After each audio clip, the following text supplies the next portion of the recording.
Wahala for who no sabi the full story come turn am to tribalism. My people, VDM don cry out say since im and Blord get small wahala, some people don turn am to VDM dey attack Igbo businessmen.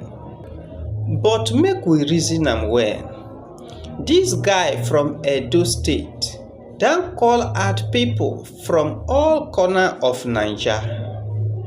President Bola Tinubu, Lagos State; Bishop David Ibiomi, Rivers State; Prophet Jeremiah Fufuyi, Delta State; Seyi Tinubu, Lagos State; Iyabo Ojo, Lagos State; Nedu Wazobia, Enugu State; Bobrisky, Lagos, Ogun origin; Sam Clef, Ekiti; Kuka, Cross River State; Tonto Dike, Rivers State; Kama is a goal, Anambra State; Portable, Ogun State; Blessing CEO, Ebonyi State, and the list still long. Na who VDM never drag before. So na where tribalism enter inside the matter.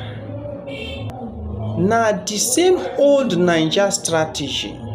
Once dem see say your voice loud pass their lie, dem go begin tag you. If you dey fight injustice, politically motivated, if you dey expose wrongs, dem go say you hate a tribe. If you dey correct person seeking attention, if protest dey peaceful, dem go send boys come scatter everywhere with the same name. Then shout, see am, na violent people.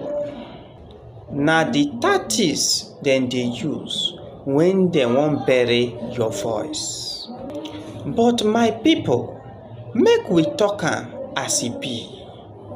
The true talk be say truth no get tribe, accountability no get state of origin. Wrong na wrong anywhere e come from. Follow me for more true talk and share, make truth silence lie. My brother man and sister woman, I salute all of una. Una do.